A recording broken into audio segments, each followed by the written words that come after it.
Welcome to True Crime Marathons, your daily dose of crime stories to fall asleep to. Before we get started, drop a comment with what time it is for you and where you're watching from. I love seeing how far these stories reach around the world. And don't forget to subscribe so you don't miss tomorrow's marathon. Destiny and Aaliyah were two teenage girls on a trip. They had taken a bus from Alabama to Florida and were staying at a hotel in Tallahassee. They were excited because they planned to go to Miami next, but things didn't go as planned.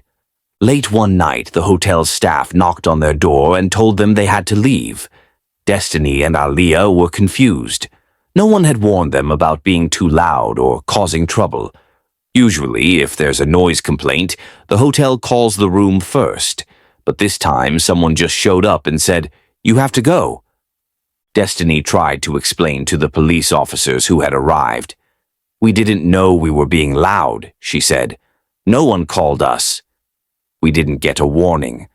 One officer replied, "They don't have to give you a warning. If the hotel wants you to leave, they can ask you to go." Destiny didn't understand. "But I paid for the room. My name is on it. I just want to get my things."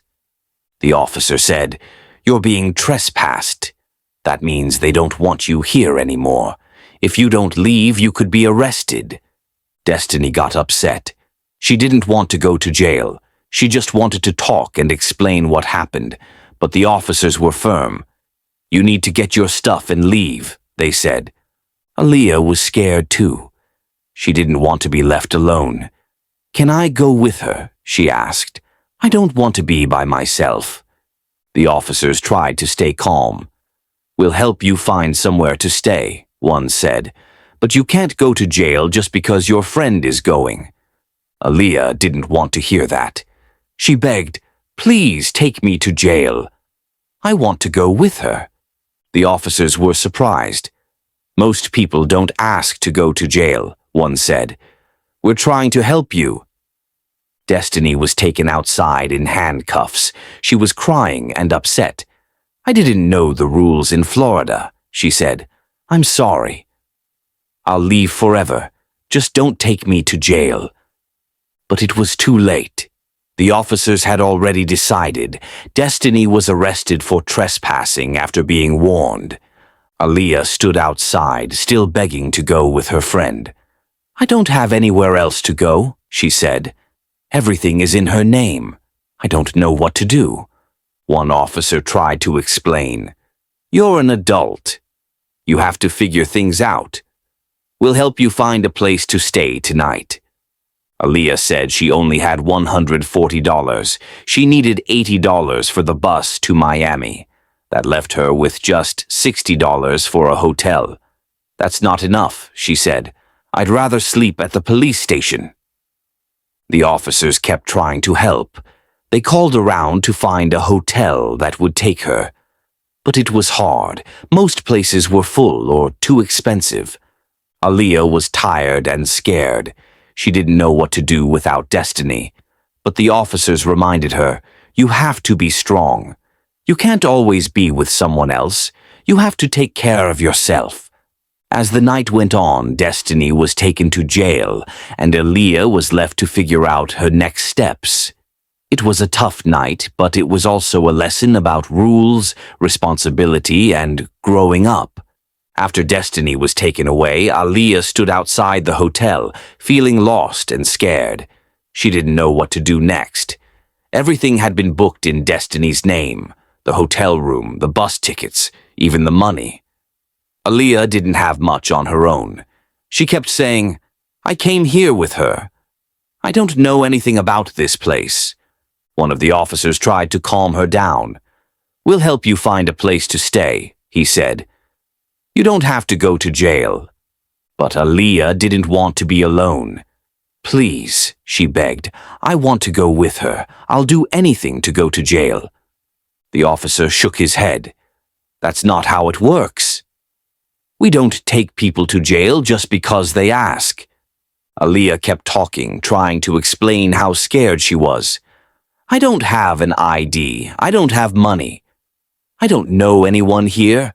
I'm from Alabama. I came with Destiny. She knows everything. I don't know anything. The officer listened patiently. You're an adult, he said. You have to learn how to take care of yourself. You won't always be with someone else. Aaliyah didn't like hearing that. She felt like no one understood her. I've been to jail before, she said. It's not that bad. I just want to be with my friend. The officer replied, You've been to jail before, so you know it's not a place you want to go. You're asking to go now just because Destiny is going. That's not a good reason. Aaliyah didn't stop. I only have $140, she said. I need $80 for the bus to Miami. That leaves me with $60. That's not enough for a hotel. The officer thought for a moment. It might be enough for one night. We'll help you find a place. But Aaliyah wasn't convinced. I'd rather sleep outside. I'd rather go to the police station. The officer tried again. We're trying to help you. But you have to help us, too. You keep saying what you don't have, but you're not giving us any ideas. Aaliyah sighed. I just want to go with Destiny. The officer said firmly, You can't. She's going to jail. You're not. Aaliyah felt like she was stuck. She didn't want to be alone, but she didn't know how to move forward. The officer reminded her, You have to be strong. You have to be a big girl now. Aaliyah nodded slowly. Okay, she said. I'll try. The officer smiled. That's all we ask. They started walking back toward the hotel to figure out where Aaliyah could stay. It wasn't easy, but it was a step forward. Aaliyah still felt scared, but she was beginning to understand that sometimes you have to face things on your own, even when it's hard. Aaliyah sat quietly for a moment, trying to understand everything that had happened. She was still upset, but she was starting to realize that things worked differently in Florida than they did back home in Alabama. One of the officers came over to talk to her again. Let me explain something, he said gently. In Florida, if someone owns a place, like a hotel, they can ask you to leave at any time. They don't have to give you a reason. If they say you have to go, you have to go. Aaliyah frowned. But we paid for the room. Shouldn't we get a warning first? The officer shook his head. Not in Florida. Even if you paid, the hotel can still ask you to leave. If you don't, it becomes trespassing. Aaliyah didn't like that answer. That's not how it works where I'm from, she said. Usually they knock on the door and ask us to be quiet. They don't just kick us out. I understand, the officer said. But you're not in Alabama anymore. You're in Florida, and the rules are different here. Aaliyah sighed. I didn't know. I wish someone had told us. The officer nodded. That's why it's important to listen and learn. You're not in trouble right now, but you need to make smart choices. Aaliyah looked down at her hands. I just want to go with Destiny. She's my friend. I don't want to be alone. I know, the officer said, but Destiny made some choices that got her arrested. You didn't. That means you still have a chance to figure things out. Aaliyah thought about that. She didn't want to be in trouble. She just wanted to feel safe.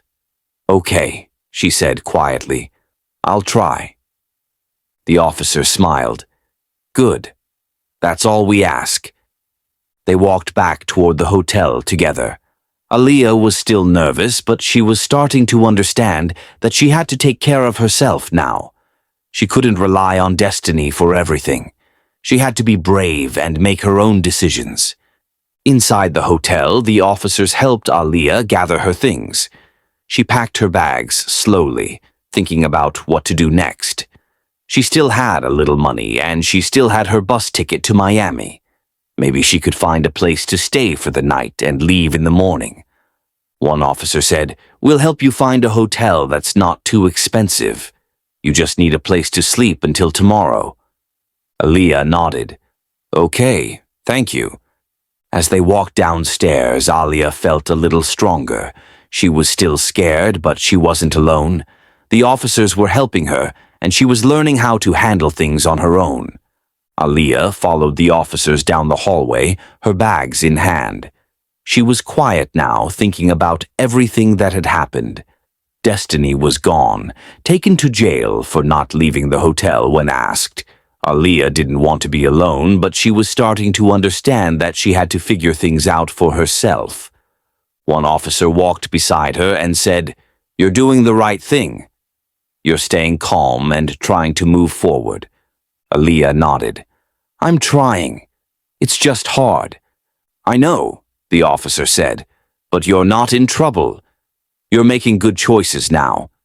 They reached the lobby and Aaliyah sat down while the officers made a few phone calls. They were trying to find a hotel that would let her stay for the night without costing too much. Aaliyah only had $140 and she needed $80 for her bus ticket to Miami. That left her with just $60.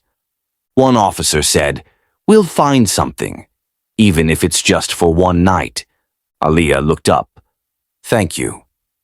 While they waited, another officer came over and asked, "Do you have anyone you can call? A friend or family member?" Aaliyah shook her head. "No, I came here with Destiny. She's all I have." The officer nodded. "Okay, we'll keep helping." After a few minutes, they found a hotel nearby that had a room available for $50. It wasn't fancy, but it was safe and warm. Aaliyah agreed to stay there for the night. "I'll leave in the morning," she said. "I'll take the bus to Miami like we planned." "That's a good idea," the officer said. "You're doing great." Aaliyah smiled a little. She still felt nervous, but she was proud of herself for staying calm and making a plan. Before she left, one officer gave her a few tips. "Always ask questions if you're unsure," he said. "And remember, rules can be different in different places. It's okay to learn as you go." Aaliyah nodded. "I'll remember." As she walked out of the hotel and toward the new one, she felt a little stronger. She had faced a tough situation, but she didn't give up. She listened, learned, and made a new plan. Tomorrow she would be on her way to Miami. And even though Destiny wasn't with her, Aaliyah knew she could handle things on her own. The sun was just starting to rise over Tallahassee. Aaliyah hadn't slept much. She sat on the edge of the bed in the small hotel room the officers had helped her find. Her bags were packed, and her bus ticket to Miami was tucked safely in her purse. But her thoughts were still with Destiny. She wondered how Destiny was doing in jail. Would she be released soon? Would they be able to meet up in Miami like they planned? Aaliyah didn't know, and that made her nervous. She looked around the room. It wasn't fancy, but it was quiet and safe. The officers had kept their promise. They found her a place to stay, and they treated her with kindness, even when she was upset. Aaliyah thought about everything that had happened. She remembered how she had begged to go to jail just to stay with Destiny. But now she realized that wasn't the answer. She had to be strong. She had to take care of herself. She opened her phone and checked the time. The bus to Miami would leave in a few hours. She had just enough money to get there. Once she arrived, she would figure out the rest. A knock came at the door. It was one of the officers from last night. "Just checking in," he said. "You doing okay?" Aaliyah nodded. "I'm better now. Thank you." "Good," he said. "You've come a long way in just one night." Aaliyah smiled. "I'm trying." The officer handed her a small bag. "Some snacks for the road," he said, "and a bottle of water." "Thank you," Aaliyah said again. "You've helped me a lot." The officer nodded. "Just remember what you learned. Stay calm, ask questions, and take care of yourself." "I will," Aaliyah promised. As the officer left, Aaliyah sat quietly for a moment. She felt proud of herself. She had faced a tough situation and made it through. She was still nervous about the future, but she was ready to take the next step. She grabbed her bags, checked out of the hotel, and walked to the bus station. The ride to Miami would be long, but it was a chance to start fresh. She didn't know what would happen next, but she was ready to find out. Aaliyah sat quietly in the bus station, waiting for her ride to Miami. Her ticket was in her hand, and her bags were beside her. She had just enough money left for the trip, and she hoped things would get better once she arrived.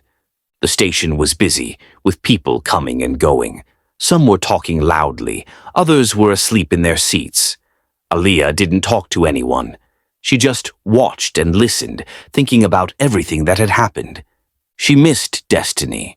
They had planned this trip together, and now Destiny was in jail. Aaliyah didn't know when she'd see her again, but she also knew she had to keep going. She couldn't stop now. When the bus arrived, Aaliyah climbed aboard and found a seat near the window. As the bus pulled away, she looked out at the city. It was early morning, and the streets were quiet. She felt a mix of sadness and hope. The ride to Miami was long. Aaliyah watched the trees and buildings pass by. She thought about what she would do when she got there.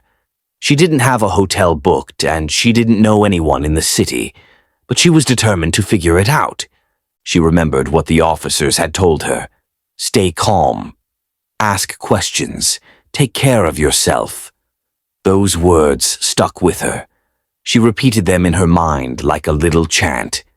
At one point, the bus stopped for a break. Aaliyah got off and stretched her legs. She bought a small snack with the last of her money and sat on a bench outside. A woman nearby smiled at her and asked, "Are you traveling alone?" Aaliyah nodded. "Yeah, I'm going to Miami." "Big city," the woman said. "Be careful." "I will," Aaliyah replied. Back on the bus, Aaliyah felt a little stronger. She had made it this far. She had handled a tough night, talked to police officers, found a place to sleep, and now she was on her way to a new city. That was something to be proud of. As the bus rolled into Miami, Aaliyah sat up straighter. She didn't know what would happen next, but she was ready to find out. She was learning how to be brave, how to make decisions, and how to take care of herself, even when things got hard. When Aaliyah stepped off the bus in Miami, the city felt huge and unfamiliar. Cars zoomed by, people hurried down sidewalks, and tall buildings stretched into the sky. She clutched her bags tightly and looked around, unsure of where to go. She didn't have a hotel booked. She didn't know anyone here, and she only had a little money left after buying her bus ticket. But she remembered what the officer had told her. Stay calm. Ask questions. Take care of yourself. Aaliyah took a deep breath and walked toward a small cafe nearby. She sat at a table outside and pulled out her phone. She searched for cheap places to stay and found a hostel that wasn't too far away. It wasn't fancy, but it was safe and affordable. She called the hostel and asked if they had a room. They did. Aaliyah smiled. "I'll be there soon," she said. As she walked through the city, she noticed how different Miami was from Alabama. The buildings were colorful, the air smelled like the ocean, and people spoke different languages. It was exciting and scary at the same time. When she reached the hostel, the person at the front desk greeted her kindly. "Welcome," they said. "You're all set for one night."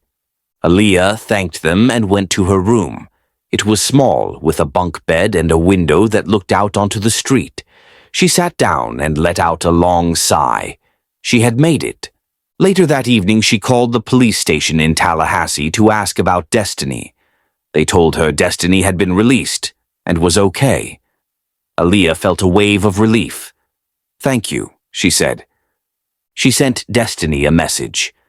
"I made it to Miami. I'm safe. Let me know when you're out." Destiny replied a few hours later. "I'm out. I'm okay. I'll try to get there soon." Aaliyah smiled. She wasn't alone anymore. Destiny was safe and they could still meet up. Things hadn't gone perfectly, but they were getting better. That night, Aaliyah lay in bed and looked out the window. She had faced a lot, confusion, fear, and loneliness, but she had also learned how strong she could be. She had made it through a tough situation and found her way. Tomorrow was a new day, and Aaliyah was ready for it. Aaliyah spent her first full day in Miami, walking around the city, exploring the streets, and trying to stay positive. She didn't have much money left, but she had a plan. Wait for destiny to arrive and figure things out together. Later that afternoon, her phone buzzed. It was a message from Destiny. "I'm out. I'm on my way." Aaliyah's heart jumped. She smiled and replied, "I'm so glad. I'm staying at a hostel near downtown. I'll send you the address." Destiny messaged back, "Got it. I'll be there tonight." Aaliyah felt a wave of relief. She wasn't alone anymore. Her best friend was coming, and they could finally continue their trip together. That evening, Destiny arrived at the hostel. She looked tired but happy to see Aaliyah. They hugged tightly, both feeling like they had been through a lot. "I missed you," Destiny said. "I missed you too," Aaliyah replied. "I was so scared." "I know," Destiny said. "Me too. But we made it." They sat together and talked about everything that had happened. Destiny explained what it was like in jail. "It wasn't fun," she said, "but I kept thinking about you. I knew you'd be okay." Aaliyah told her about the officers who helped her, the hotel room, and the bus ride. "I learned a lot," she said. "I didn't know how strong I was until I had to be." Destiny nodded. "We both learned something." They spent the rest of the night planning their next steps. They still wanted to explore Miami, but they knew they had to be careful. They talked about finding a job, saving money, and staying out of trouble. "We're not kids anymore," Destiny said. "We have to make smart choices." Aaliyah agreed. "We're adults now. We have to take care of ourselves." The next morning, they woke up early and went out to look for work. They asked around at shops and restaurants, hoping to find something temporary. They didn't give up, even when people said no. By the end of the day, they had a few leads. Aaliyah might help at a cafe, and Destiny found a place that needed someone to clean rooms. It wasn't perfect, but it was a start. That night, they sat on the beach and watched the waves. The sky was full of stars, and the air was warm. "We made it," Aaliyah said. Destiny smiled. "Yeah, we're going to be okay." They didn't know what the future would bring, but they were ready to face it together. The next few days in Miami were busy for Aaliyah and Destiny.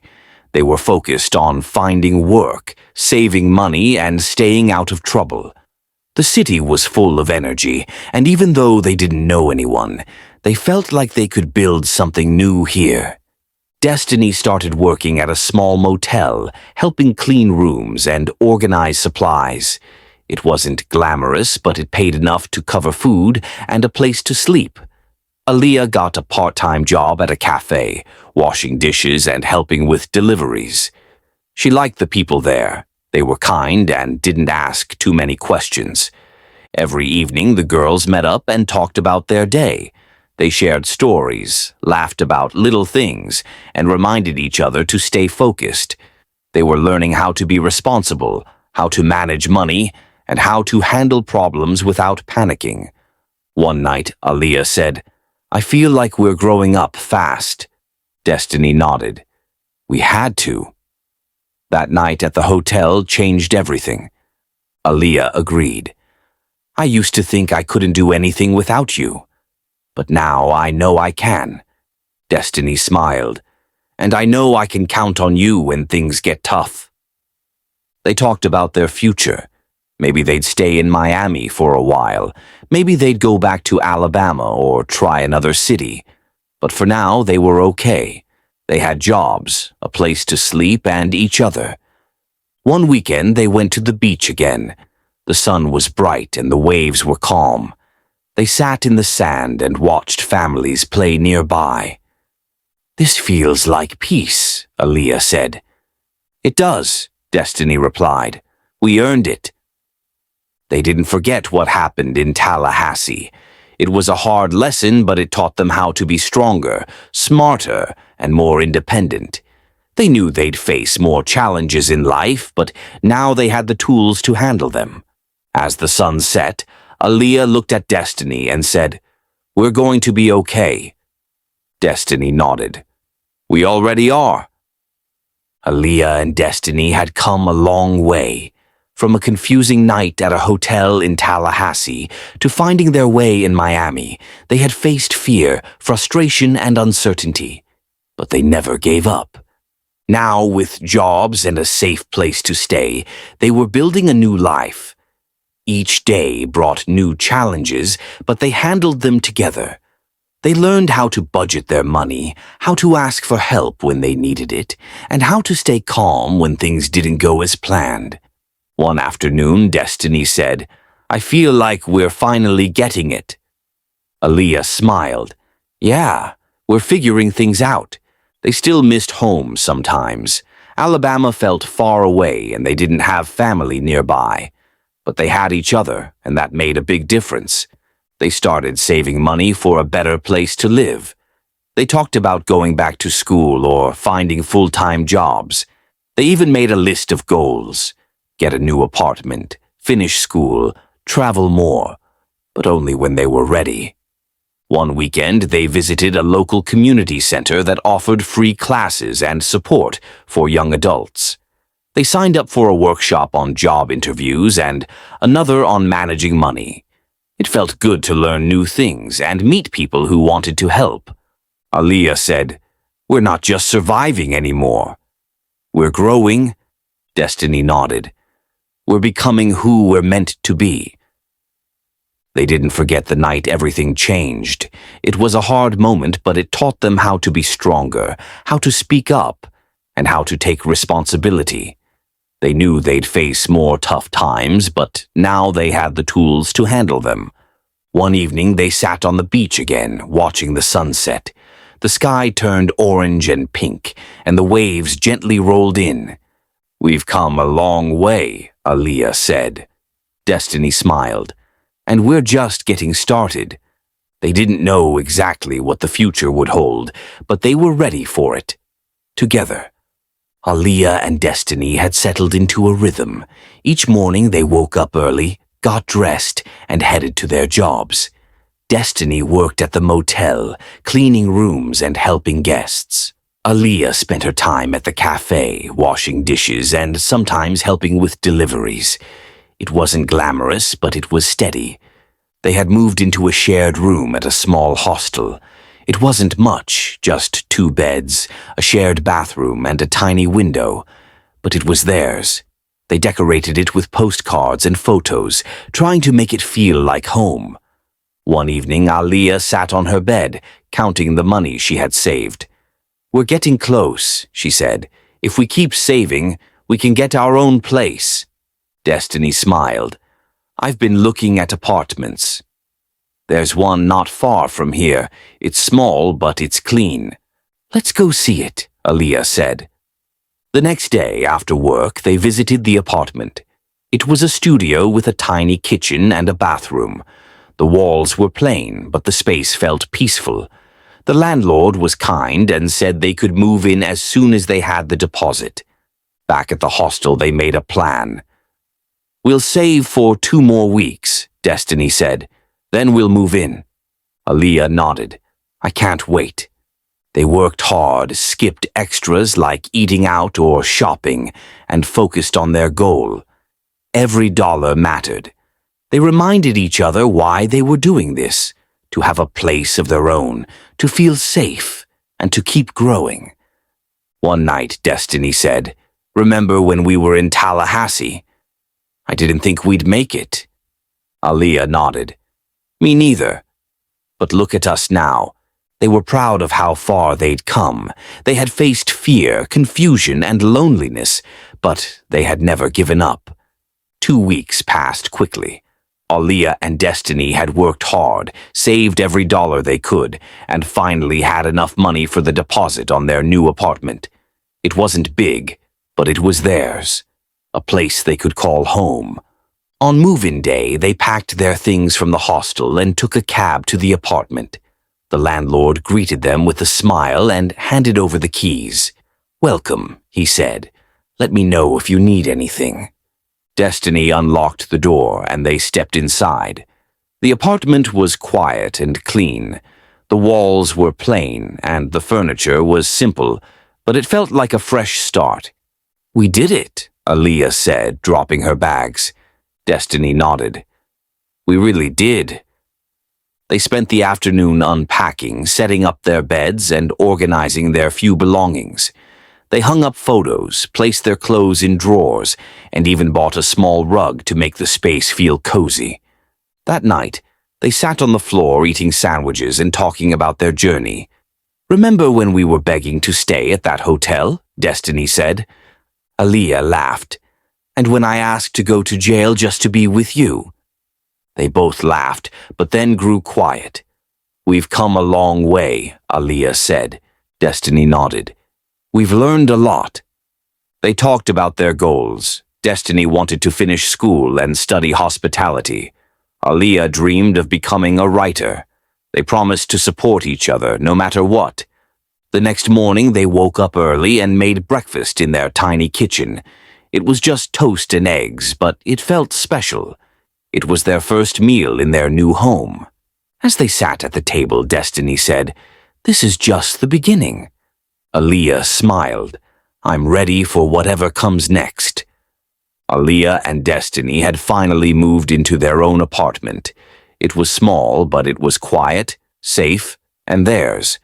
Each morning they woke up early, made breakfast together, and headed off to work. Their lives had become steady, and for the first time in a long while, they felt like they were in control. One evening, Destiny came home with a flyer. "Look," she said, handing it to Aaliyah.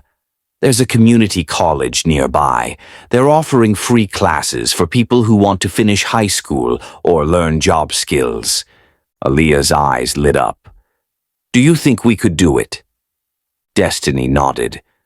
"Why not? We've come this far." They visited the college the next day and spoke with a counselor. She was kind and helpful, explaining how they could sign up for evening classes while still working during the day. Destiny chose a course in hospitality, and Aaliyah signed up for creative writing. "I want to tell stories," Aaliyah said. "Real ones, like ours." Destiny smiled. "You're already good at that." Their days became busier, work in the morning, classes in the evening, and homework at night. But they didn't mind. They were building something new, something better. Sometimes they still talked about that night in Tallahassee. It had been scary and confusing, but it had also been the moment everything changed. They had learned how to speak up, how to listen, and how to take responsibility. One weekend, they went back to the beach. The sun was warm and the waves were gentle.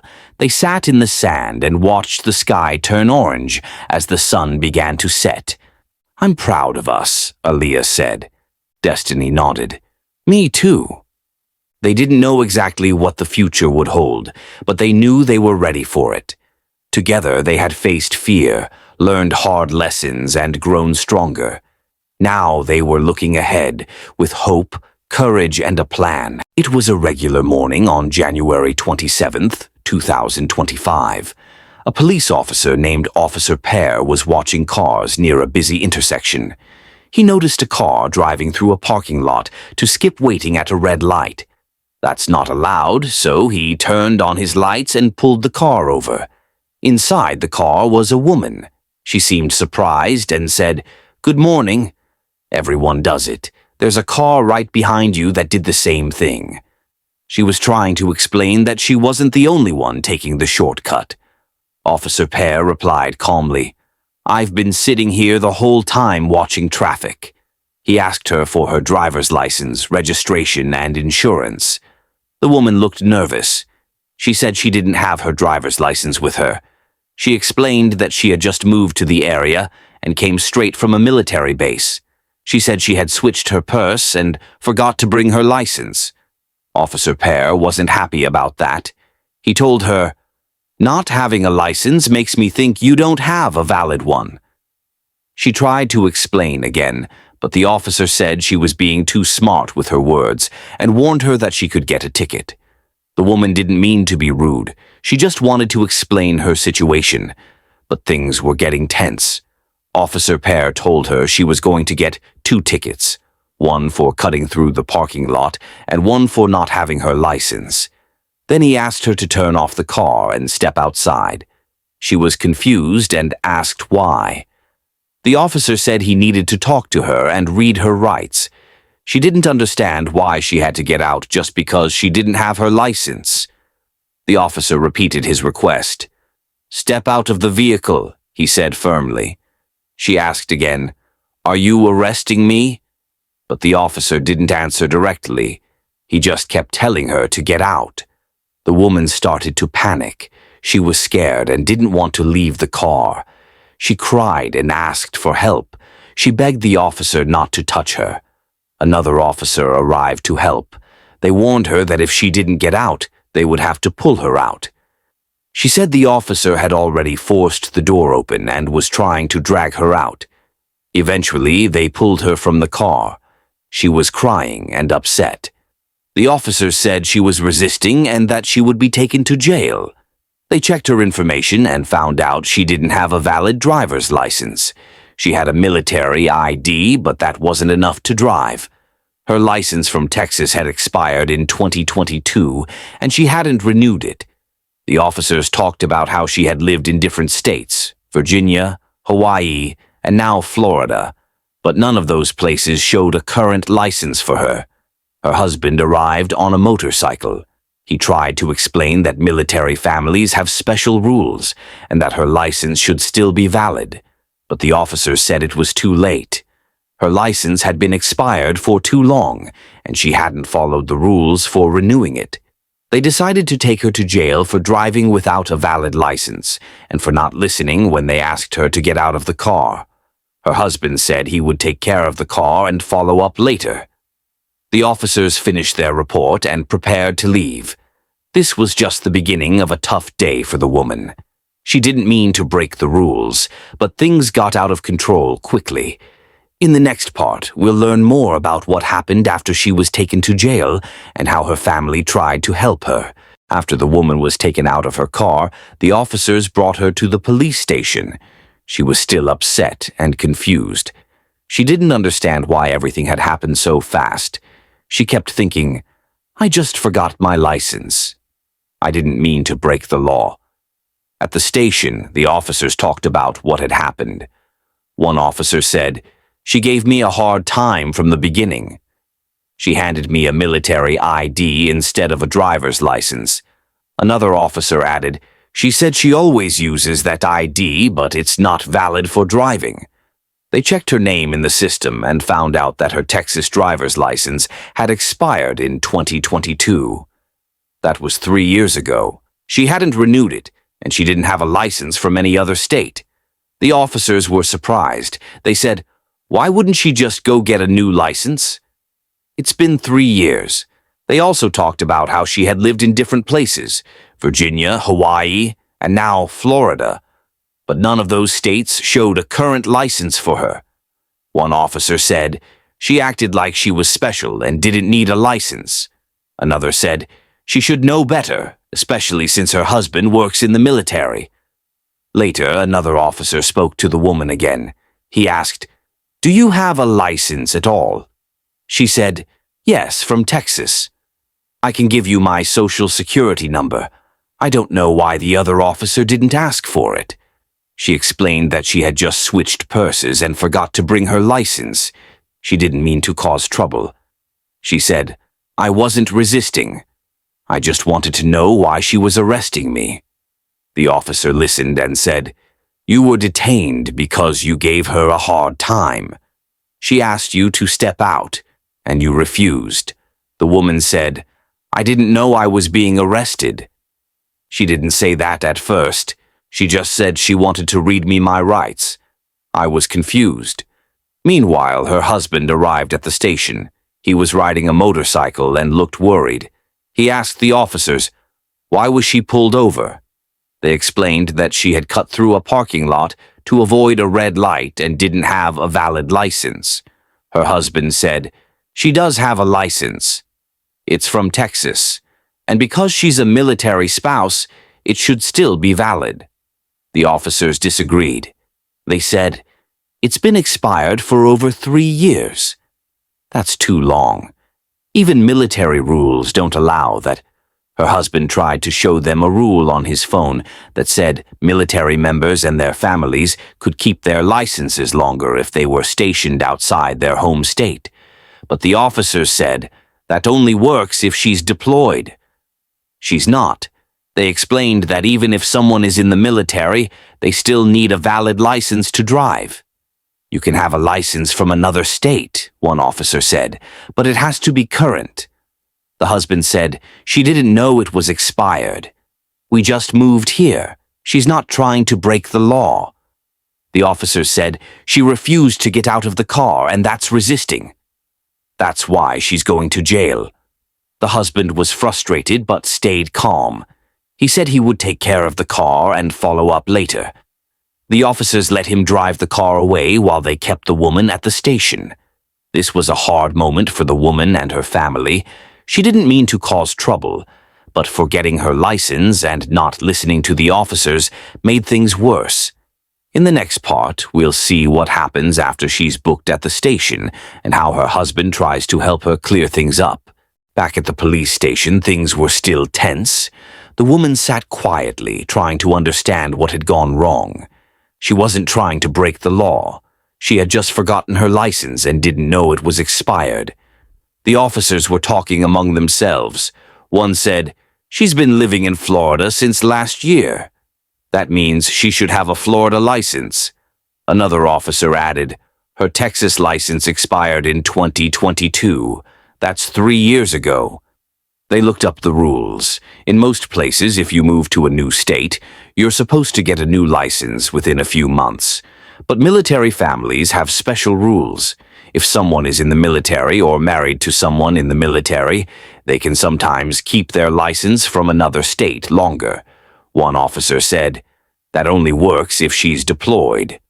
She's not, so she should have renewed it. Another officer disagreed. Her husband says the license is still valid because of military rules. They checked the law again. It said that military members and their families could keep their license from another state if they were stationed outside that state. But the license still had to be valid, not expired. The officers were confused. They didn't know if her license counted as valid or not. One said, even if she's allowed to keep her Texas license, it's been expired for 3 years. That's too long, her husband tried to explain. We just moved here. She didn't know it was expired. She thought her military ID was enough.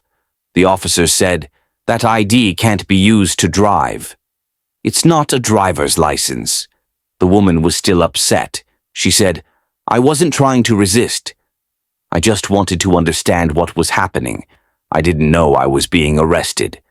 One officer said, she refused to get out of the car. That's resisting. Another officer said, she was crying and scared. Maybe she didn't understand. They talked about what to do next. Should they charge her with resisting arrest? Should they let her go with a warning? Should they accept the military rule about her license? In the end, they decided to keep her in custody for now. They wanted to double-check the rules and make sure they were doing the right thing. Her husband stayed calm. He said he would talk to someone about the military rules and try to clear things up. He took the car and promised to come back with more information. The woman sat quietly, hoping everything would be okay. She didn't mean to cause trouble. She just wanted to get home. In the next part, we'll see what happens when her husband tries to prove that her license is still valid, and whether the officers change their minds. While the woman waited at the police station, her husband was busy trying to help. He knew she hadn't meant to break the law. She was just confused and scared. He wanted to make sure the officers understood that. He looked up the military rules on his phone. There was a law that said if someone was in the military or married to someone in the military, their driver's license from another state could stay valid longer. But there was a catch. It only worked if the license hadn't been suspended or canceled, and it had to be renewed within a certain time. He showed the officers the rule. "Look," he said, "her license is from Texas. She's a military spouse. It should still be valid." One officer looked at the screen and said, "That rule only works if she's deployed. She's not, and the license expired in 2022. That's 3 years ago." Her husband replied, "We didn't know it was expired. We just moved here. She thought her military ID was enough." The officers weren't sure what to do. They didn't want to punish someone who didn't mean to break the law, but they also had to follow the rules. One officer said, "Even if she's allowed to keep her Texas license, it has to be valid." "This one isn't," another officer added. "She refused to get out of the car." "That's resisting. We can't ignore that." Her husband stayed calm. He said, "She was scared. She didn't know what was happening. She wasn't trying to resist." The officers talked about it. They agreed that she hadn't handled things well, but they also saw that she wasn't trying to be mean or dangerous. She was just confused. They decided to check with Texas to see if her license could still be renewed. If it could, maybe they could let her go with a warning. While they waited for the answer, her husband sat with her. He told her everything would be okay. He said, "We'll figure this out. Just stay calm." She nodded, still shaken but thankful he was there. In the next part, we'll find out what Texas says about her license and whether she'll be allowed to go home or face more trouble. While the woman waited at the station, the officers made a call to Texas to check her license. They wanted to know if it was still valid under military rules. Her husband had said it should be, but the officers needed to be sure. After a while, the answer came back. Texas confirmed that her license had expired in 2022. That meant it had been expired for more than 3 years. Even with military rules, that was too long. The license was no longer valid. The officers shared the news with her. "Texas says your license is expired. You can't drive with it anymore." She looked down, feeling embarrassed. "I didn't know," she said quietly. "I thought it was still okay." Her husband tried to help. "She's a military spouse. We move a lot. It's hard to keep track of everything." The officers understood, but they had to follow the law. "We get that," one said, "but driving without a valid license is a serious issue." And refusing to get out of the car made it worse. They explained that she would be charged with 2 things: driving without a valid license and resisting the officer's orders. That meant she would have to go to court. Her husband asked, "Can she be released today?" The officers said, "She'll need to be processed first. Then she might be released until her court date." The woman was scared. She had never been in trouble before. She didn't know what to expect. Her husband stayed with her as long as he could. He promised to help her through everything. "We'll fix this," he said. "We'll get your license renewed and talk to a lawyer." The officers gave her some papers that explained what would happen next. She would have to go to court and explain her side of the story. A judge would decide what to do. Before she left the station, one officer said, "Next time, just stay calm and listen. Things go better when people cooperate." She nodded. "I understand now." In the next part, we'll follow her journey as she prepares for court, tries to renew her license, and learns how to handle tough situations with confidence. After the woman was released from the police station, she went home with her husband. She was still shaken up from everything that had happened. She had never been arrested before, and now she had to go to court. Her husband sat down with her and said, "We need to get your license fixed first." That's the most important thing. They looked up how to renew her Texas driver's license. Since it had been expired for more than 3 years, she couldn't just renew it online. She would have to go through a longer process, maybe even take a driving test again. She sighed. "I didn't know it was expired." I thought my military ID was enough. Her husband said, "It's okay. We'll fix it. But we also need to get ready for court." They decided to talk to a lawyer. The lawyer explained what the charges meant. "You're being charged with driving without a valid license and resisting an officer," he said, "but we can explain your side of the story." The lawyer asked her to write down everything that happened. She wrote about how she had just moved, how she forgot her license, and how she got scared when the officer asked her to step out of the car. She wrote, "I didn't mean to resist. I just didn't understand what was happening." The lawyer said, "That's good. We'll tell the judge that you were confused, not trying to break the law." They also gathered documents to show that she was a military spouse and had moved recently. They printed out the rule that said military families could keep their licenses longer, even if they lived in a different state. The lawyer said, "This might help. It shows you weren't trying to hide anything." She felt a little better. She still didn't like what had happened, but now she had a plan. Her court date was coming up soon. She would have to stand in front of a judge and explain everything. She was nervous, but she knew she had to be honest and calm. Her husband said, "Just tell the truth. You didn't mean to do anything wrong." She nodded. "I'll try." In the next part, we'll go to court with her and see what the judge says. Will she get in trouble, or will the judge understand her side of the story? Let's find out. The day of the court hearing finally arrived. The woman woke up early, feeling nervous. She dressed neatly and brought all the papers her lawyer had helped her prepare. Her husband came with her, holding her hand and reminding her to stay calm. At the courthouse, they sat in a waiting room with other people who also had hearings that day. Some looked worried, some looked bored, and some were talking quietly with their lawyers. The woman tried to stay focused. She kept thinking, "I just want to explain what happened." When her name was called, she walked into the courtroom. The judge sat at the front, wearing a black robe. The officers who had arrested her were there too. Her lawyer stood beside her. The judge began by asking the officers to explain what happened. One officer said, "She was pulled over for cutting through a parking lot to avoid a red light. When I asked for her license, she didn't have it. She gave me a military ID instead."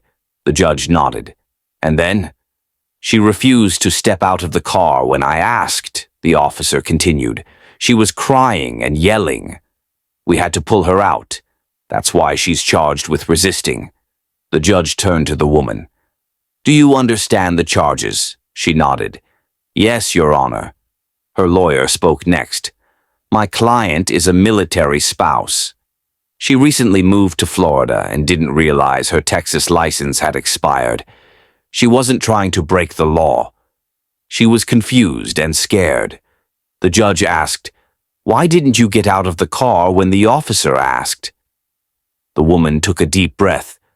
"I didn't understand what was happening. I didn't know I was being arrested. I just wanted to know why." The judge listened carefully. "Did you know your license was expired?" "No," she said. "I thought it was still okay because of the military rules." Her lawyer handed the judge a copy of the rule that said military families could keep their licenses longer. The judge read it and said, "This rule helps military families, but it doesn't allow someone to drive with an expired license for 3 years." The woman nodded. "I understand now." "I didn't mean to do anything wrong." The judge looked thoughtful. "You should have renewed your license. And you should have listened to the officer. But I can see you weren't trying to be dangerous." After a pause, the judge made a decision. "I'm going to drop the resisting charge. You were scared, not violent, but you will have to pay a fine for driving without a valid license, and you must get a new license before you drive again." The woman felt a wave of relief. She wouldn't go to jail. She had learned a big lesson. Her husband smiled and squeezed her hand. "We'll go fix your license today." As they left the courtroom, the woman felt grateful. She had made a mistake, but she had faced it and taken responsibility. In the next part, we'll follow her as she works to get her new license and make sure she never ends up in trouble like that again. After everything she had been through, the woman wanted to make sure other people didn't make the same mistake. She knew how scary and confusing it could be to deal with police, especially when you didn't understand the rules. So she decided to share her story. She started by talking to other military families in her neighborhood. Some of them had also moved from different states and weren't sure about the driving laws. She told them, "If your license is from another state, make sure it's still valid. Don't assume your military ID is enough." They listened closely. One person said, "I didn't know that. I thought my ID covered everything." Another said, "I've been using my old license for years. I guess I should check it." She explained how her license had expired and how she didn't realize it. She told them how important it was to renew it and to carry it with them every time they drove. "Even if you're in the military or married to someone who is," she said, "you still have to follow the rules." Her story helped others understand the importance of staying up to date. Some people went to check their licenses right away. Others asked her for help figuring out what to do if they had moved recently. She also talked about how to stay calm during a traffic stop. "If a police officer pulls you over," she said, "listen carefully. Don't argue. Ask questions politely. And if they ask you to step out of the car, do it." She told them how scared she had been and how things got worse because she didn't understand what was happening. "I wasn't trying to be rude," she said. "I just didn't know what to do." Her husband helped her organize a small meeting at the local community center. They invited other families and even a police officer to come speak. The officer explained the rules and answered questions. He said, "We're here to keep people safe. If you cooperate, things go smoothly." The woman felt proud. She had turned a bad experience into something good. She had helped others learn and stay safe. In the final part, we'll see how her life changed after this experience and how she became someone others could count on for advice and support. Months passed after the woman's court case. Life slowly returned to normal. She had her new driver's license and she was careful to keep it with her every time she drove. She had learned a lot from the experience, about the law, about staying calm, and about how important it is to be prepared. She also became someone others looked up to. Her story had helped many military families understand the rules better. People started coming to her for advice. "What should I do if I move to a new state?" they'd ask. "How do I know if my license is still good?" She always answered kindly, "Check the rules in your new state. Don't wait. And if you're not sure, ask someone." She even started helping at the community center, giving short talks about driving laws and how to handle traffic stops. She told kids and adults alike, "If a police officer pulls you over, stay calm. Listen. Ask questions politely, and always carry your license." Her husband was proud of her.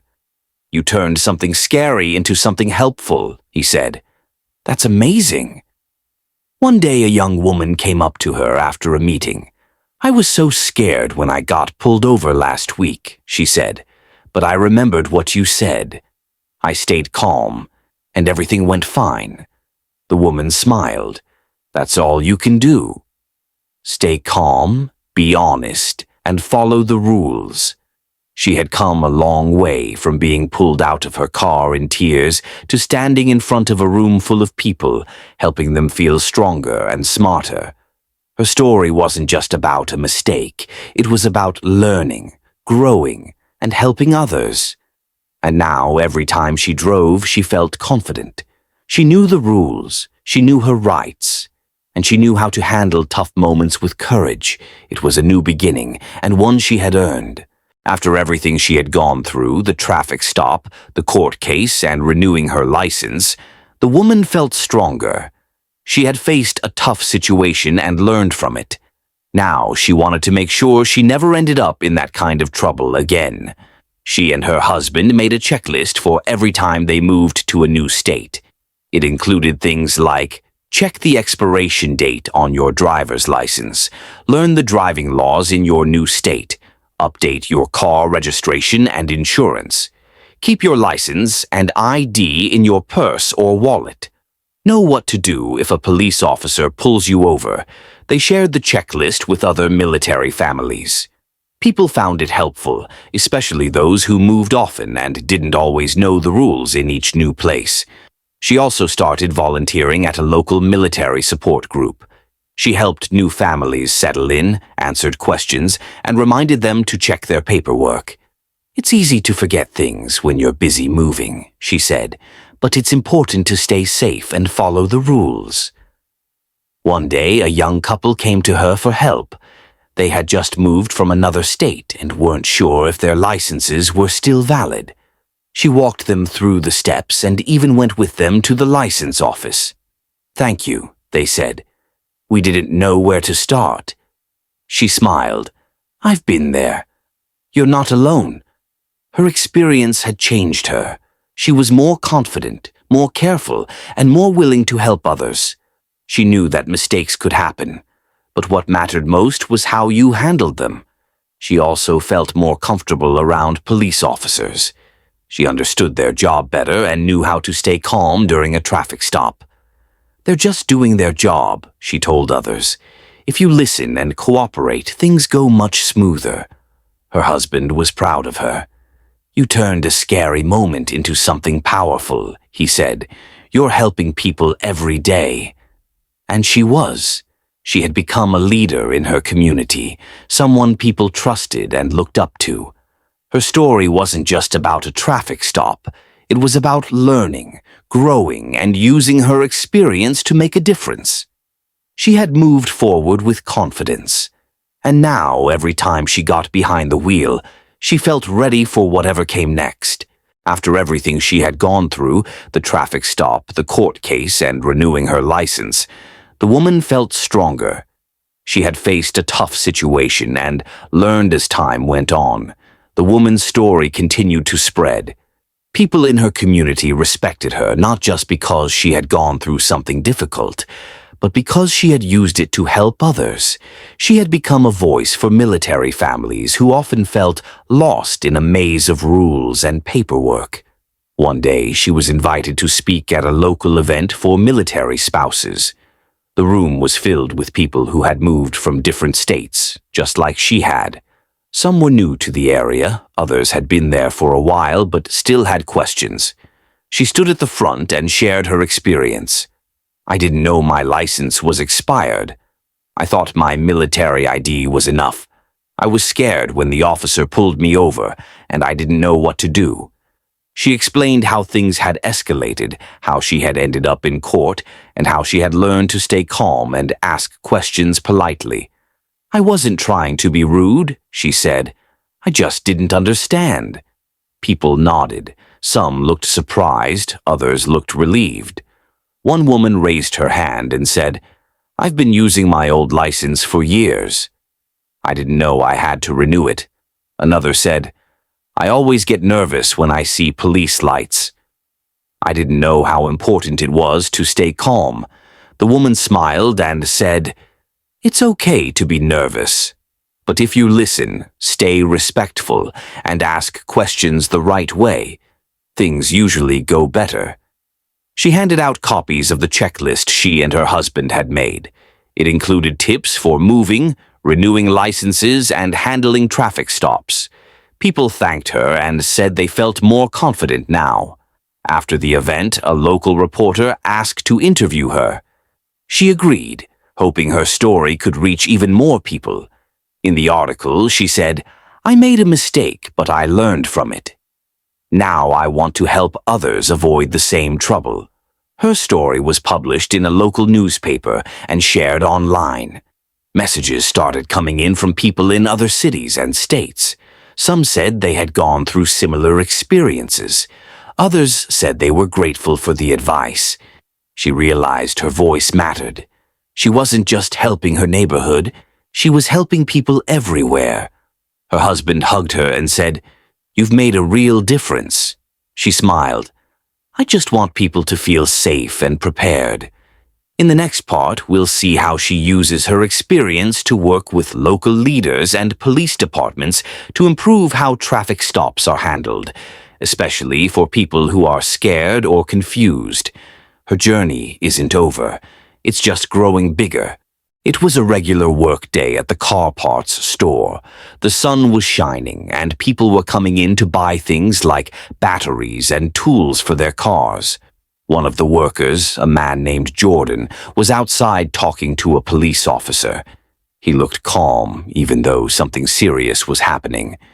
Jordan explained to the officer that the store had called the police because they thought he had stolen money. He didn't run away or try to hide. Instead, he gave the officer his ID and said he wanted to be honest. He said he wasn't trying to look guilty and just wanted to explain what happened. Inside the store, there were cameras that showed Jordan putting money in his pocket. But Jordan said the cameras only showed part of the story. They showed him inside the store, but not what happened outside. He said that made things confusing because it didn't show everything. Jordan talked about a customer who had been coming to the store for months. This customer would ask for a refund, which means getting money back for something they returned. But instead of waiting at the register, the customer would go outside pretending to work on his car. Jordan would then bring the money outside and give it to him. The store manager told the police that Jordan had been giving refunds to this customer, but the customer said he never got the money. The manager said Jordan kept the money for himself. There were pictures and videos showing Jordan putting money in his pocket, and the manager said it happened more than once.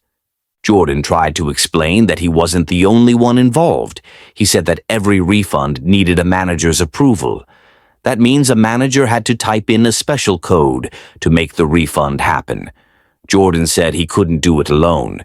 He also said that one of the managers helped with the refunds and gave him part of the money. The police listened carefully. They asked questions to understand what really happened. Jordan said he should have been smarter and noticed something was wrong. He admitted that he made a mistake by trusting the customer too much. He said he didn't know the customer personally and was just trying to help. The manager said the total amount of money that went missing was about $900. That's a lot of money. Jordan said he didn't take all of it, but the store had proof that he did. They had videos, receipts, and even a statement from Jordan saying he had taken the money. The police explained that because the amount was so high, it was considered a serious crime. It was called grand theft, which means stealing something worth a lot of money. Jordan was told he couldn't come back to the store anymore. If he did, he could be arrested again. Even though Jordan said he didn't get all the money, the police had enough evidence to arrest him. They asked him to turn around so they could put handcuffs on him.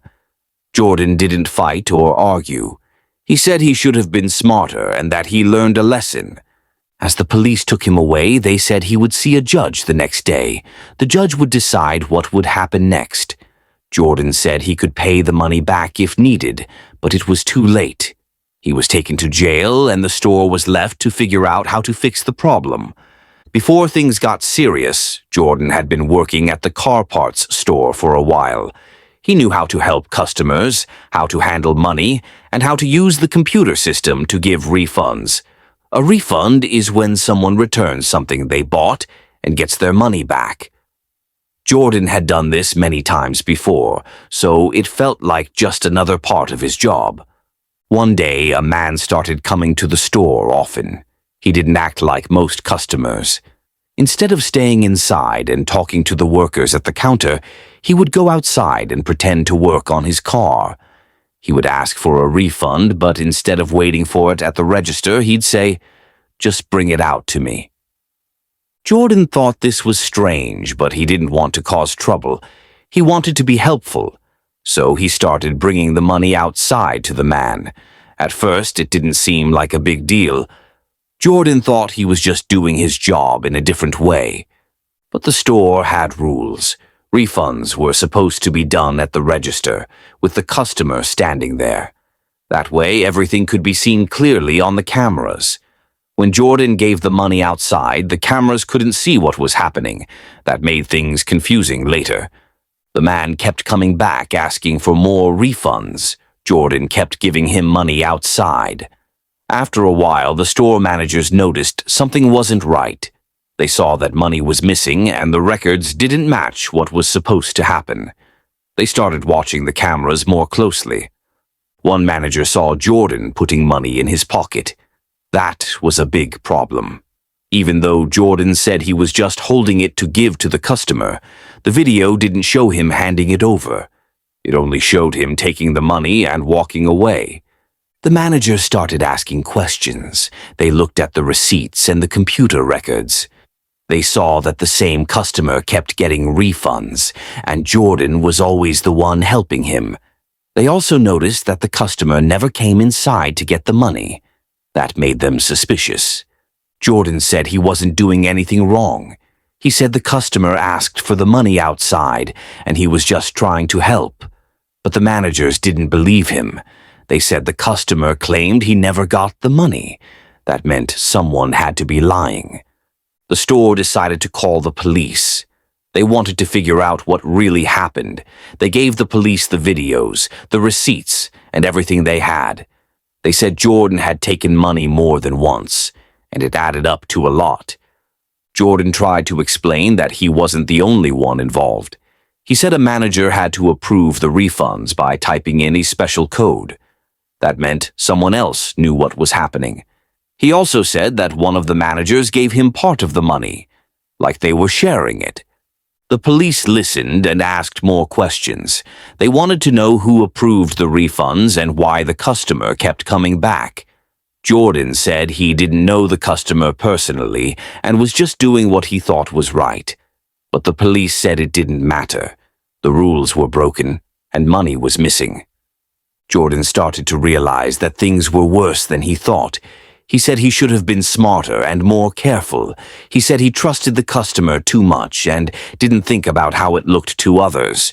He didn't mean to cause trouble, but now he was in it. The store had proof, and the police had enough to make a decision. Jordan was going to be arrested. He didn't fight or argue. He said he learned a lesson and would be more careful in the future. This was how the trouble started. A few small choices turned into a big problem. Jordan didn't mean to do anything wrong, but the way things looked made it hard to believe his story. Now he had to deal with what came next. After Jordan was taken away by the police, the store wasn't finished with the situation. The managers wanted to understand how this had gone on for so long, without anyone noticing. They started looking through all the records, every refund, every receipt, every video. They wanted to make sure they didn't miss anything. They found that the same customer had come in many times over several months. Each time he asked for a refund, and each time Jordan was the one who helped him. The customer never stayed at the counter. He always went outside and Jordan followed with the money. That pattern happened again and again. The managers also looked at the computer system. They saw that each refund needed a manager's approval. That meant someone had to type in a special code to make the refund happen. Jordan didn't have that code. So how did the refunds go through? They started asking other workers if they had seen anything strange.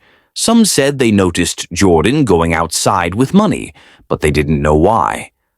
Others said they didn't want to get involved. One person said they saw Jordan talking to a manager before giving out a refund. That made things more confusing. The police came back to the store to talk to the managers again. They wanted to know who had the code and who approved the refunds. The managers said only a few people had access to the code, and they were supposed to use it carefully. But now they weren't sure if someone had used it the wrong way. Jordan had said that one of the managers helped him and gave him part of the money. The police wanted to know if that was true. They asked the manager questions, but the manager said he didn't do anything wrong. He said Jordan was lying to protect himself. The police didn't have proof that the manager was involved. There were no videos showing the manager giving money to Jordan. There were no messages or notes. It was just Jordan's word against the manager's. That made it hard to know what was true. Meanwhile, the customer who kept asking for refunds was nowhere to be found. The store tried to contact him, but he didn't answer. He had given a fake phone number and didn't leave any real information. That made things even harder. Without the customer, they couldn't ask him what really happened. The store decided to change its rules.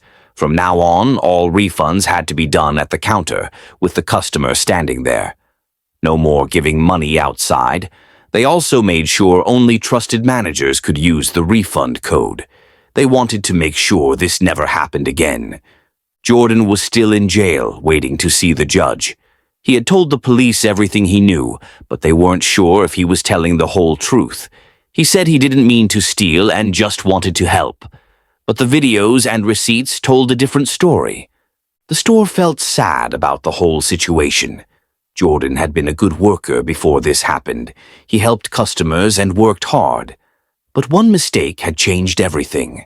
Now they had to move on and make sure their store was safe and honest. The investigation showed how small choices can lead to big problems. It also showed how important it is to follow rules, even when things seem harmless. Jordan didn't think giving money outside was a big deal, but it turned into something serious. Now the store had to rebuild trust and make sure everyone followed the right steps. After spending the night in jail, Jordan was brought to court the next morning. He sat quietly in a small room with other people who had also been arrested. Everyone waited for their turn to talk to the judge. Jordan didn't know what would happen, but he hoped he could explain everything and maybe get a second chance. When it was Jordan's turn, he walked into the courtroom. The judge sat high up behind a big desk. There were lawyers, police officers, and other people watching. Jordan stood in front of the judge feeling nervous but trying to stay calm. The judge asked Jordan if he understood why he was there. Jordan said yes. He knew he was being accused of stealing money from the store where he worked. The judge said the crime was called grand theft, which meant stealing something worth a lot of money. In Jordan's case, it was around $900. Jordan's lawyer spoke next. He said Jordan had never been in trouble before and had always worked hard. He said Jordan didn't mean to steal and was just trying to help a customer. He asked the judge to be fair and give Jordan a chance to explain. Then the judge asked Jordan to speak. Jordan said he was sorry for what happened. He said he didn't think he was doing anything wrong at the time. He thought he was helping someone who needed a refund. He admitted that he should have followed the store's rules and kept everything at the counter. Jordan also said he didn't take all the money. He said some of it went to the customer and some might have been handled by a manager. But he admitted that he made a mistake by not asking more questions and by trusting someone he didn't really know. The judge listened carefully. He said that even if Jordan didn't mean to steal, the way things looked made it hard to believe his story. The videos showed Jordan putting money in his pocket. The receipts showed refunds that didn't match. And the customer had disappeared, which made things even more suspicious. The judge said that stealing from a workplace was serious.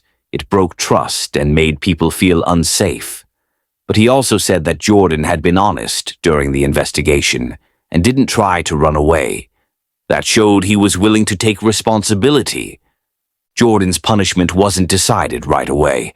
The judge said they needed more time to look at the evidence and talk to the store. Jordan was allowed to go home, but he had to promise to come back to court when asked. He also had to stay away from the store and not talk to anyone involved. Jordan felt a mix of relief and worry. He was glad he didn't have to stay in jail, but he knew the problem wasn't over. He had to wait and see what the judge would decide. He hoped that being honest and saying sorry would help. Back at home, Jordan thought about everything that had happened. He remembered how it started with just one refund outside the store. He thought about how he should have asked for help or told someone when things felt strange. He realized that even small choices can lead to big problems. Jordan decided to learn from his mistake. He wanted to be better and make smarter choices. He knew that trust was important, and once it was broken, it was hard to fix. He hoped that someday people would see that he was trying to do the right thing. After going home from court, Jordan had a lot of time to think. He sat in his small apartment looking out the window, wondering how everything had gone so wrong. Just a few weeks ago, he was working hard, helping customers and feeling proud of his job. Now he was waiting to find out if he'd be punished for something he didn't fully understand at first. Jordan started writing down what had happened. He wanted to remember every detail, how the customer asked for money outside, how the refunds were approved, how the manager acted, and how he felt during each moment. Writing helped him see things more clearly. He realized that even though he didn't mean to steal, he had broken the rules. He thought about trust. The store had trusted him to handle money and help people. The managers trusted him to follow the rules. The customers trusted him to be honest. And now that trust was broken. Jordan felt sad about that. He didn't want people to think he was a bad person. Jordan also thought about the customer who kept asking for refunds. Why did he always go outside? Why didn't he wait at the counter like everyone else? Jordan realized that the customer might have been tricking him. Maybe the customer knew that giving money outside would look suspicious. Maybe he planned it that way. Jordan felt angry, but mostly at himself. He wished he had asked more questions. He wished he had told the manager when things felt strange. He wished he had said no when the customer asked for money outside. But he didn't. He went along with it, and now he was paying the price. He decided to make changes. He wanted to be more careful in the future. If he ever got another job, he would follow every rule, even the small ones. He would speak up if something didn't feel right. He would ask for help instead of trying to fix things alone. Jordan also wanted to help others learn from his mistake. He thought about talking to young people, maybe at schools or community centers. He could tell them his story and explain how easy it is to get into trouble when you don't ask questions or follow rules. He wanted to turn something bad into something good. While waiting for the judge's final decision, Jordan kept busy. He read books, helped his neighbors, and stayed out of trouble. He didn't want to waste time feeling sorry for himself. He wanted to grow and become better. One day he got a letter from the court. It said he had to come back for another hearing. That meant the judge was ready to decide what would happen next. Jordan felt nervous but also ready. He had learned a lot, and he hoped the judge would see that. Jordan knew he couldn't change the past, but he could shape his future. He wanted to be someone people could trust again. He wanted to prove that he was more than one mistake. And he hoped that, with time, others would believe that too. Jordan returned to court for his final hearing. He wore clean clothes and stood tall, even though he felt nervous inside. He had spent weeks thinking about everything that happened, how it started, what went wrong, and what he could do to make things right. Now the judge would decide what kind of punishment he would get. The courtroom was quiet as the judge looked over the papers. There were videos, receipts, and Jordan's own statement. The judge also read letters from people who knew Jordan. Some were from neighbors, others from old co-workers. They said Jordan was kind, helpful, and had never caused trouble before. Jordan's lawyer spoke first. He said Jordan had learned a big lesson and was trying to change. He asked the judge not to send Jordan to jail again. Instead, he asked for something called probation. That meant Jordan could stay free but had to follow strict rules for a while. The judge listened carefully. He said the case was tricky. Jordan didn't act like someone who wanted to steal, but the way he handled the money was wrong. Giving refunds outside the store, not following the rules, and trusting someone without proof had caused a lot of problems. Then the judge spoke directly to Jordan. He said, "You made a mistake, but you didn't try to hide it. You told the truth and showed that you want to do better. That matters." Jordan nodded. He felt a mix of relief and sadness. He knew he had hurt the store's trust, and he couldn't take that back. But he was glad the judge saw that he was trying to fix things. The judge gave his decision. Jordan would not go back to jail, but he would be on probation for 1 year. That meant he had to meet with a probation officer regularly, stay out of trouble, and follow all the rules. If he broke any of them, he could be sent to jail again. Jordan also had to pay back the money. Even though he said he didn't take all of it, the court decided he was responsible. He would pay it back little by little, each month, until it was done. After the hearing, Jordan walked outside and took a deep breath. The sky was cloudy, but he felt lighter. He wasn't free from the problem, but he had a chance to move forward. He promised himself he would never make the same mistake again. He started looking for a new job. It wasn't easy. Some places didn't want to hire someone with a record, but Jordan kept trying. He told the truth in interviews and explained what he had learned. One day, a small shop gave him a chance. They said everyone deserves a second chance. Jordan worked hard, followed every rule, and earned trust again. He didn't forget what happened at the car parts store. It stayed with him, like a scar that reminded him to be careful, honest, and brave enough to speak up when something feels wrong. His story wasn't perfect, but it was real, and it showed that even when things go wrong, people can learn, grow, and find a way to make things right. Jordan's new job at the small shop was different from the car parts store. It was quieter with fewer customers, and the team was small. The owner, a kind older man named Mr. Lewis, had heard Jordan's story and decided to give him a chance. "Everyone messes up," Mr. Lewis said. "What matters is what you do after." Jordan worked hard every day. He arrived early, cleaned the counters, helped customers with a smile, and made sure every sale was done by the book. He didn't touch the refund system unless someone else was watching. He wanted to prove that he could be trusted again. At first, some of the other workers were unsure about him. They had heard rumors and didn't know if he was honest. But Jordan didn't let that stop him. He kept doing his job well, and slowly, people started to see that he was serious about changing. One day, a customer came in and asked for a refund. Jordan felt nervous. The customer had a receipt and a broken item, but Jordan didn't want to make any mistakes. He called Mr. Lewis over and explained everything. Together, they handled the refund properly, with the customer standing at the counter and the camera recording. After the customer left, Mr. Lewis smiled and said, "That's how it's done." "You're doing great," Jordan felt proud. It was a small moment, but it meant a lot. He was rebuilding trust, one step at a time.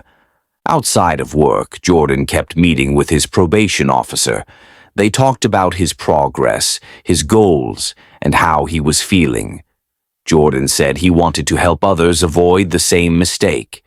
His officer said that was a good idea and suggested he speak at a youth center. Jordan agreed. A few weeks later, he stood in front of a group of teenagers. He told them his story, how he tried to help someone, didn't follow the rules, and ended up in trouble. He explained how important it is to ask questions, speak up, and never ignore warning signs. The teens listened quietly. Some asked questions. One boy said, "I thought only bad people got arrested." Jordan shook his head. Sometimes good people make bad choices. What matters is learning from them. After the talk, a few teens came up to thank him. Jordan felt hopeful. Maybe his story could help someone else stay out of trouble. Maybe his mistake could turn into something useful. At home, Jordan kept writing in his notebook. He wrote about trust, honesty, and the power of second chances. He didn't know what the future would hold, but he knew he was on the right path. He had faced the consequences, learned from them, and was working to become someone others could rely on. He still thought about the car parts store sometimes. He wondered if the managers ever forgave him, or if the customer who tricked him ever felt guilty. But he didn't let those thoughts take over. He focused on what he could control, his actions, his choices, and his future. Jordan's journey wasn't easy, but it was real. He had fallen, gotten back up, and kept walking. And with each step, He was proving that change is possible, even after a mistake. Months passed and Jordan's life slowly began to feel normal again. He had finished his probation without any problems. He had paid back the money little by little until the debt was gone. He had kept his promise to stay honest, follow the rules, and rebuild trust. Now he was ready to move forward. At the shop, Mr. Lewis gave Jordan more responsibility. He let him train new workers, handle inventory, and even help with planning events. Jordan felt proud. He wasn't just fixing mistakes anymore. He was building something good. One day, Mr. Lewis asked Jordan to speak at a local business meeting. The topic was how to protect your store from mistakes. Jordan stood in front of a room full of shop owners and managers. He told them his story, not to scare them, but to help them understand how easy it is for things to go wrong when rules aren't clear or when people are afraid to speak up. He explained how important it is to train workers properly, to make sure cameras cover all areas, and to encourage honesty. He said, "If someone feels unsure, they should feel safe asking for help. That's how you protect your business and your people." After the meeting, several people came up to thank him. One manager said, "I never thought about how small things could lead to big problems. Your story helped me see that Jordan smiled. He was turning his past into something useful." Outside of work, Jordan started volunteering at a youth center. He helped teens learn job skills, like how to talk to customers, how to handle money, and how to follow workplace rules. He didn't hide his past. Instead, he used it to teach. "I made a mistake," he told them, "but I learned from it. You can too." The teens respected him. He didn't talk down to them or act perfect. He was real, and that made his lessons stick. One boy said, "You're the first adult who told me the truth about messing up." Jordan nodded. "It's not about being perfect. It's about being honest and trying again." Jordan also kept writing. His notebook was full of thoughts, lessons, and ideas. He started turning his notes into a guide for young workers, something simple, clear, and full of real-life advice. He hoped to share it with schools or job programs someday. He still remembered the car parts store. He didn't hate it or feel bitter. He saw it as the place where he learned one of life's hardest lessons. He had trusted the wrong person, broken the rules, and faced the consequences. But he had also grown, changed, and found a new path. Jordan's story wasn't about being perfect. It was about falling, getting up, and choosing to do better. He knew that mistakes don't have to define a person forever. What matters is what you do next. And Jordan had chosen to build a new beginning. Adam and Stephen were having a tough day. They had just come back to the house where they were staying, but something had gone wrong. The door was locked and they couldn't get inside. The sun was hot and they were tired. Adam tried to open the side door, but it wouldn't budge. Stephen looked around, hoping someone nearby could help. They weren't trying to break anything. They just needed to get back inside. Suddenly, a police car pulled up. A neighbor had seen them struggling with the door and thought something bad might be happening. The officers stepped out and asked what was going on. Adam explained, "We live here. Aubrey and her mom just left. We're locked out." One of the officers asked for Adam's ID. Adam didn't have it on him. It was inside the house. He tried to explain, but the officer needed to be sure everything was okay. "What's your name?" the officer asked. "Adam," he said. "Your last name?" "Herzberger," Adam replied, trying to spell it out. The officer looked confused. "Can you spell that again?" Adam tried, but he was nervous and kept mixing up the letters. The officer asked for his birthday and Adam gave a date, then changed it, trying to remember the right one. Stephen stood nearby, watching quietly. The officers were trying to figure out who Adam was and whether he really lived there. They weren't angry, just cautious. Then one of the officers noticed something strange. "Are you guys twins?" he asked, looking at Adam and Stephen. "No," Adam laughed. "We went to elementary school together." The officer nodded. "You kind of look alike." Adam smiled, but he was still nervous. He didn't want to get in trouble. He just wanted to get back inside the house. The officers kept asking questions. "Whose truck is that?" one asked. "It's a rental," Adam said. "Not mine, but we're using it." They were trying to be helpful, but everything felt confusing. Adam was sweating, and the sun made it hard to think clearly. Then one of the officers called Aubrey, the homeowner. She answered and explained everything. "Yes, Adam and Stephen live there," she said. "They locked the keys inside. They're allowed to be there." The officer thanked her and turned back to Adam. "Okay, you're good," he said. "We just had to make sure." Adam felt a wave of relief. He hadn't done anything wrong, but being questioned made him feel scared. He didn't have an ID and he wasn't sure how to get one. "Do you have a job?" the officer asked. Adam shook his head. "Not right now." "It's hard without an ID." The officer nodded. "Where were you born?" "In North Carolina," Adam said. "I grew up in an Amish community." The officer looked surprised.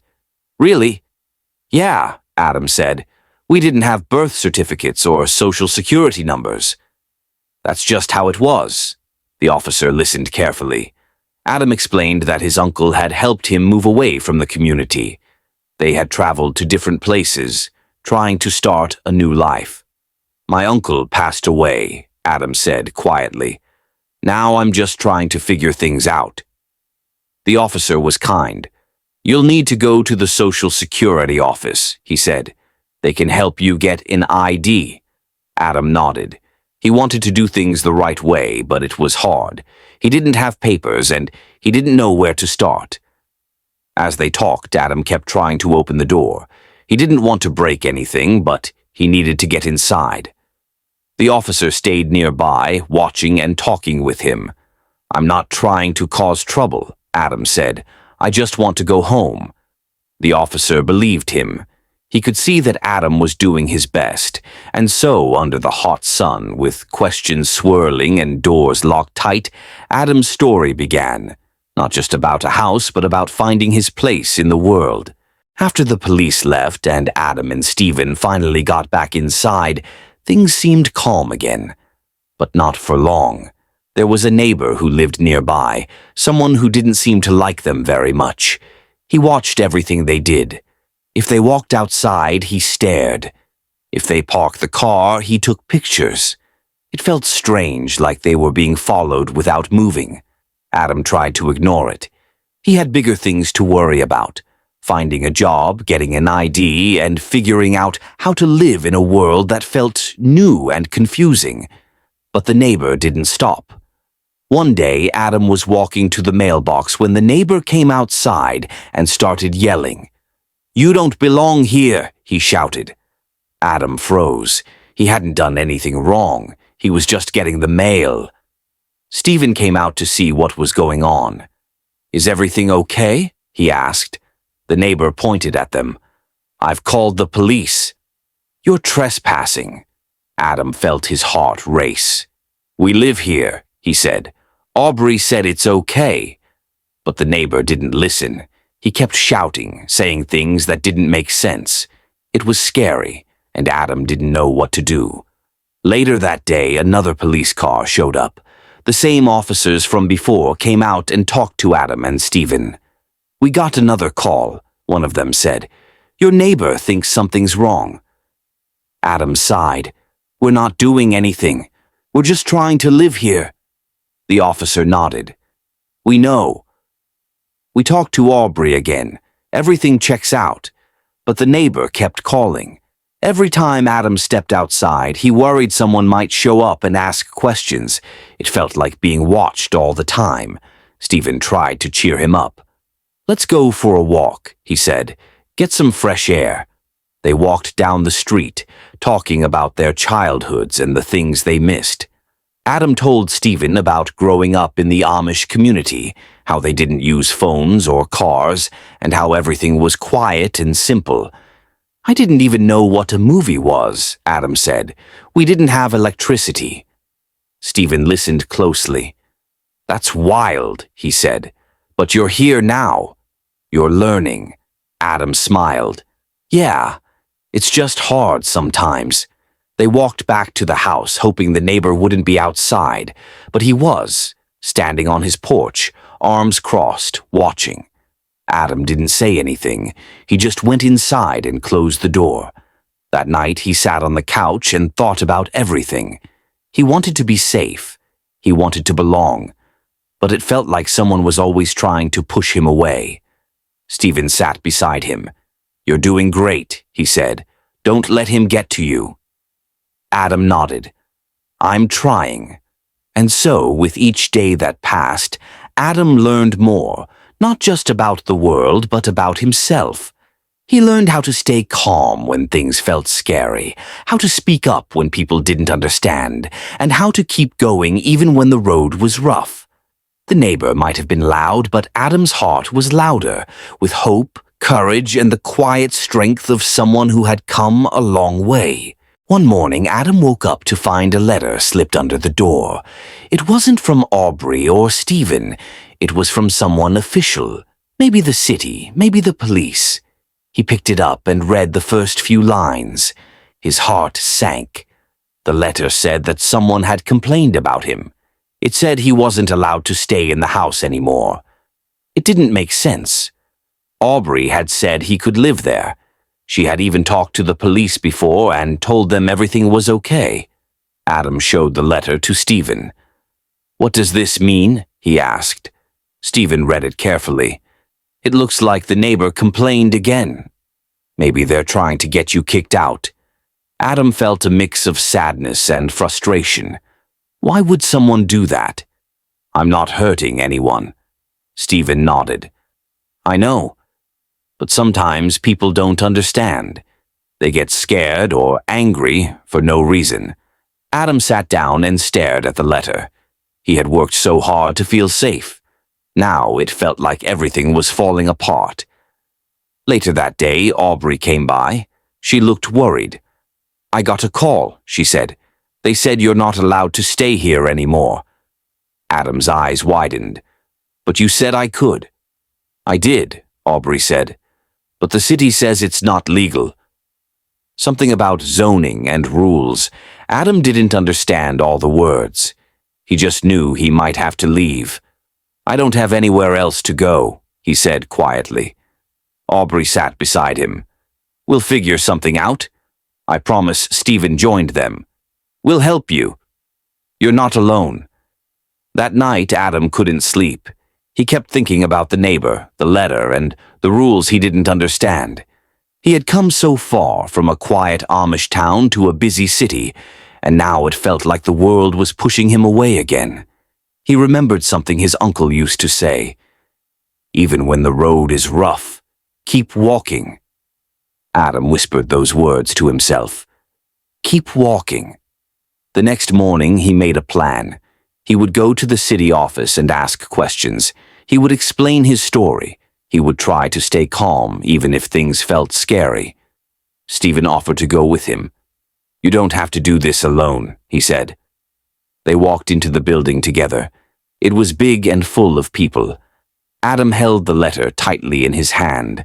A kind woman at the desk smiled. "Can I help you?" Adam nodded. "I got this letter.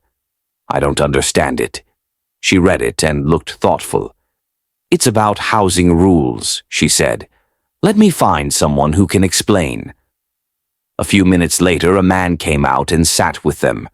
He listened to Adam's story about growing up without papers, about trying to find a place to live, about the neighbor who kept complaining. The man nodded. "You're not in trouble," he said, "but the house isn't zoned for extra people. It's a rule we have to follow." Adam felt tears sting his eyes. "I don't want to be homeless." The man leaned forward. "There are programs that can help. We can connect you with someone who works with people in your situation." Adam looked at Stephen, then back at the man. "Okay," he said. "I'll try." And so, with a letter in his hand and courage in his heart, Adam took another step forward. The road was still rough, but he wasn't walking it alone. After visiting the city office, Adam felt a little more hopeful.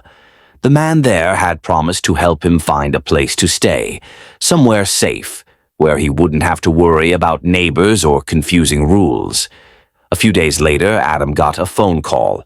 It was from a woman named Carla. She worked with a group that helped people who didn't have homes. "Hi, Adam," she said kindly. "I heard your story." "We might have a place for you." Adam's heart jumped. "Really?" "Yes," Carla said. "It's not fancy, but it's quiet and safe." "You'd have your own room," Adam smiled.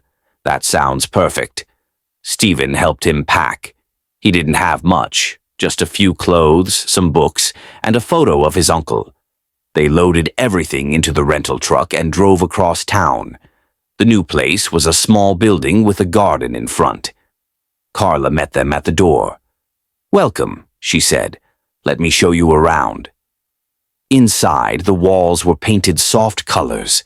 There was a kitchen, a living room, and a hallway with bedrooms. Adam's room had a bed, a desk, and a window that looked out at a tree. "This is yours," Carla said. "You can stay as long as you need." Adam sat on the bed and looked around. It wasn't big, but it felt peaceful. "Thank you," he said. Carla smiled. "You're welcome." "We're glad you're here." Stephen gave Adam a hug. "You did it," he said. "You found a place." Adam nodded. "I'm going to make it work." That night, Adam sat by the window and watched the stars.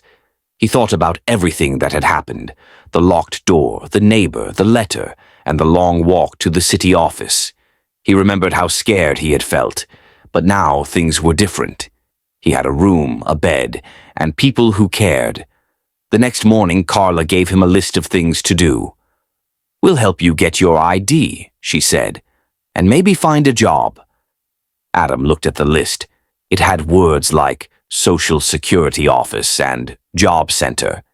He didn't understand all of it, but he was ready to learn. He spent the day filling out forms, asking questions, and meeting new people. Some of them had stories like his, people who had come from far away, trying to start over. One man named Luis told Adam, "I used to sleep in my car. Now I work at a bakery." Adam smiled. "That's amazing," Luis nodded. "You'll get there too." Each day, Adam learned something new. How to use a bus pass, how to fill out a job application, how to open a bank account. He even started helping around the building, sweeping the floors, watering the garden, and talking to other people who felt lost.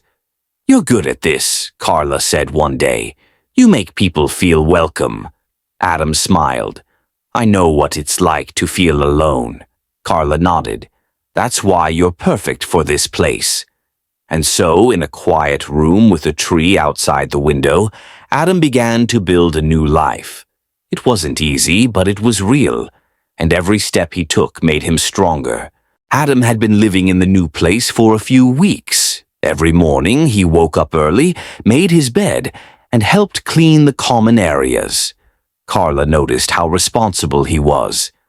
One day she said, "Adam, I think you're ready for something more. Would you like to try working part-time?"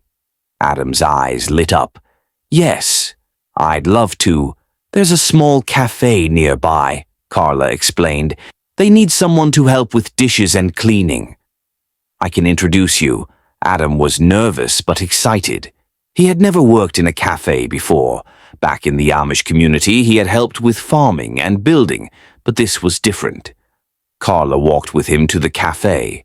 It was cozy, with wooden tables and the smell of fresh bread. The owner, Mrs. Jensen, greeted them with a warm smile. "You must be Adam," she said. "Carla told me you're a hard worker." Adam nodded. "I'll do my best." Mrs. Jensen showed him around. "You'll start with dishes and wiping tables. If you do well, we'll teach you more." Adam put on an apron and got to work. The dishes were hot and slippery, but he was careful. He wiped tables until they shone and swept the floor with care. At the end of the day, Mrs. Jensen handed him a small envelope. "Your first paycheck," she said. Adam opened it and stared. It wasn't a lot, but it was his. Money he had earned himself. "Thank you," he said quietly. "You earned it," she replied. Adam walked home with a smile on his face. He showed Carla the envelope. "I'm proud of you," she said. That night, Adam sat by the window and thought about how far he'd come. From being locked out of a house to working in a cafe, it felt like a dream. He used part of his paycheck to buy a notebook. In it, he wrote down everything he learned each day: how to wash dishes faster, how to greet customers, how to stay calm when things got busy. He also wrote down his feelings. "Today I felt proud," he wrote. "I helped someone find their lost wallet. They smiled and said thank you." Each page was a step forward. One afternoon, Mrs. Jensen asked, "Would you like to learn how to make sandwiches?" Adam nodded eagerly. She showed him how to slice bread, layer ingredients, and wrap everything neatly. "You're a natural," she said. Adam beamed. "I like making things." Soon, customers started asking for him by name. "Is Adam working today?" they'd say. "He makes the best sandwiches." Adam felt like he belonged. He still had challenges. Some days were hard. Sometimes he missed his uncle or felt unsure about the future. But he kept going. Stephen visited often. "You've changed," he said. "You're more confident." Adam smiled. "I'm learning who I am." And so, with each shift at the cafe, each page in his notebook, and each kind word from a customer, Adam built something stronger than a house. He built a life. One quiet afternoon, Adam was wiping tables at the cafe when Carla walked in with a surprise. "Adam," she said, smiling, "there's someone here to see you." Adam looked up and saw a man standing beside her. He was older, with kind eyes and a gentle smile. "Do you remember me?" the man asked. Adam stared for a moment, then his face lit up. "Mr. Miller." Mr. Miller had been a friend of Adam's uncle. Back when Adam was first leaving the Amish community, Mr. Miller had helped them find places to stay and food to eat. "I heard you were in town," Mr. Miller said. "I wanted to check in." Adam gave him a big hug. "I'm so glad you came." They sat together at a corner table, sipping lemonade. Adam told him everything. About the locked door, the neighbor, the letter, and the cafe job. "You've come a long way," Mr. Miller said. Adam nodded. "It's been hard. But I'm learning." Mr. Miller looked proud. "Your uncle would be too." Adam felt a warm glow in his chest. He missed his uncle every day. Hearing those words meant everything. "I'm trying to do things right," Adam said. "I want to help people, like he did." Mr. Miller smiled. "You already are." They talked for hours. Mr. Miller shared stories about Adam's uncle, how he used to fix broken wagons, help neighbors with chores, and tell funny jokes at dinner. Adam laughed. "He always made me feel safe." Mr. Miller nodded. "And now you're doing that for others." Before he left, Mr. Miller handed Adam a small envelope. "This is from your uncle's old savings. He wanted you to have it." Adam opened it and saw a check. It wasn't huge, but it was enough to make a difference. "I don't know what to say," Adam whispered. "Just keep going," Mr. Miller said. That's what he'd want. After Mr. Miller left, Adam sat by the window in his room and thought about everything. He remembered the quiet fields of his childhood, the long roads he had traveled, and the people who had helped him along the way. He opened his notebook and wrote, "Today I remembered where I came from, and I saw how far I've come." The next morning he used part of the money to buy supplies for the cafe, new towels, better cleaning tools, and a small plant for the counter. Mrs. Jensen noticed. You didn't have to do that, she said. Adam smiled. I wanted to. This place helped me.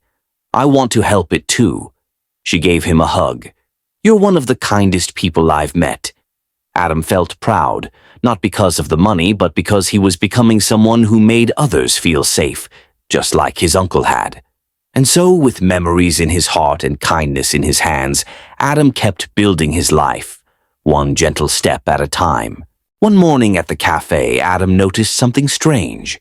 A customer was being rude to one of the other workers, a young girl named Maya. She had just started working there and was still learning. The customer raised his voice. This sandwich is wrong. Can't you do anything right? Maya looked down, her hands shaking. Adam stepped forward. Excuse me, he said gently. I made that sandwich. If something's wrong, I'll fix it. The customer blinked. You did? Yes, Adam said calmly, and I'd be happy to make another. Mrs. Jensen came over. Is everything okay? Adam nodded. We're handling it.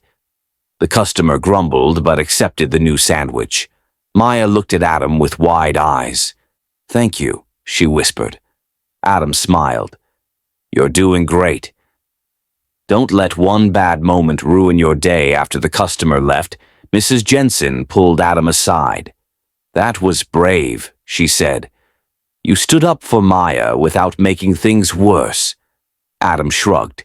I just didn't want her to feel alone. Mrs. Jensen nodded. You're more than a worker here. You're a leader. Adam didn't know what to say. He had never thought of himself that way. But the words stayed with him. That afternoon, Carla visited the cafe. She had news. Adam, she said, there's a community meeting next week. They're looking for someone to speak about housing and starting over. I thought of you. Adam's eyes widened. Me? Speak? You've lived it, Carla said. Your story could help others. Adam felt nervous. He had never spoken in front of a crowd, but he remembered how it felt to be lost, confused, and scared. Maybe his story could make someone else feel less alone. I'll do it, he said. Carla smiled. I knew you'd say yes. Over the next few days, Adam wrote down what he wanted to say. He talked about growing up without papers, about being locked out, about the neighbor who didn't understand.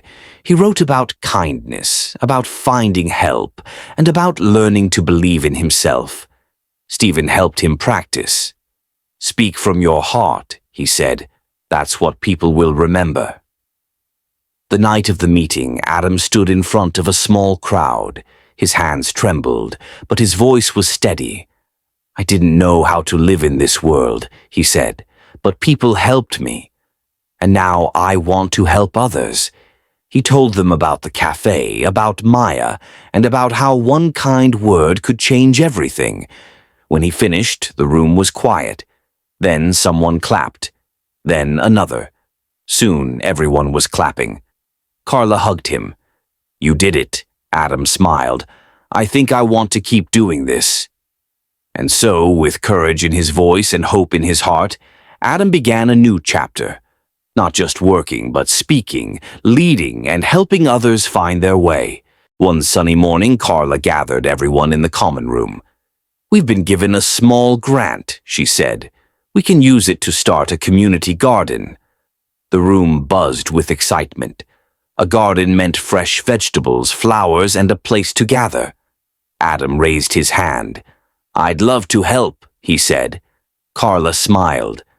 I was hoping you'd say that. They chose a patch of land behind the building. It was dry and full of weeds, but Adam saw potential. He remembered helping his uncle plant tomatoes and corn back in the Amish community. He knew how to turn soil into something beautiful. He made a plan. First, they would clear the weeds, then they'd dig rows and add compost. Finally, they'd plant seeds, carrots, lettuce, sunflowers, and herbs. Maya joined him. I've never gardened before, she said. Adam handed her a small shovel. You'll learn. It's peaceful work. They spent days digging, planting, and watering. Neighbors stopped by to help. Some brought seeds, others brought snacks. The garden became more than just a project. It became a place where people connected. One afternoon, a little boy named Leo wandered over. He lived nearby and was curious. "What are you doing?" he asked. "Planting food," Adam said. "Want to help?" Leo nodded eagerly. Adam gave him a tiny watering can and showed him how to gently pour water over the soil. "You're a natural," Adam said. Leo beamed. "I want to grow strawberries," Adam laughed. "We'll add those next." As the weeks passed, green sprouts began to appear. The sunflowers stretched tall, and the lettuce leaves curled like little fans. People came to sit by the garden, read books, and talk. Carla watched from the window. "This is amazing," she said. "You've brought everyone together." Adam looked around. "It's not just me. It's all of us," one day Mrs. Jensen visited. She brought a basket of muffins and sat beside the garden. "You've changed since I first met you," she said. Adam nodded. "I feel stronger. Like I belong," she smiled. "You do."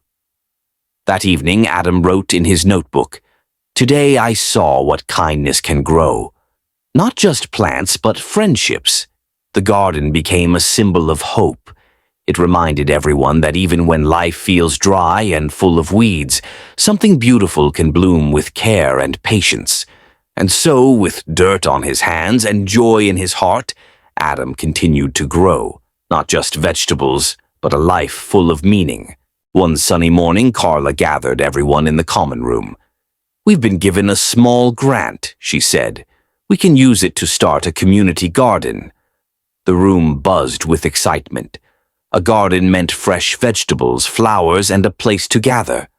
Adam raised his hand. "I'd love to help," he said. Carla smiled. "I was hoping you'd say that."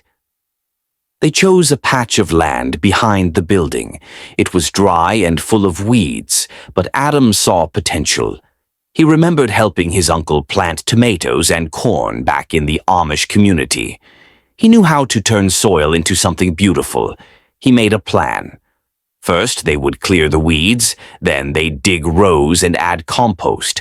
Finally, they'd plant seeds, carrots, lettuce, sunflowers, and herbs. Maya joined him. "I've never gardened before," she said. Adam handed her a small shovel. "You'll learn." It's peaceful work. They spent days digging, planting, and watering. Neighbors stopped by to help. Some brought seeds, others brought snacks. The garden became more than just a project. It became a place where people connected. One afternoon, a little boy named Leo wandered over. He lived nearby and was curious. "What are you doing?" he asked. "Planting food," Adam said. "Want to help?" Leo nodded eagerly. Adam gave him a tiny watering can and showed him how to gently pour water over the soil. "You're a natural," Adam said. Leo beamed. "I want to grow strawberries," Adam laughed. "We'll add those next." As the weeks passed, green sprouts began to appear. The sunflowers stretched tall, and the lettuce leaves curled like little fans. People came to sit by the garden, read books, and talk. Carla watched from the window. "This is amazing," she said. "You've brought everyone together." Adam looked around. "It's not just me. It's all of us," one day Mrs. Jensen visited. She brought a basket of muffins and sat beside the garden. "You've changed since I first met you," she said. Adam nodded. "I feel stronger. Like I belong," she smiled. "You do." That evening, Adam wrote in his notebook, "Today I saw what kindness can grow. Not just plants, but friendships." The garden became a symbol of hope. It reminded everyone that even when life feels dry and full of weeds, something beautiful can bloom with care and patience. And so, with dirt on his hands and joy in his heart, Adam continued to grow, not just vegetables, but a life full of meaning.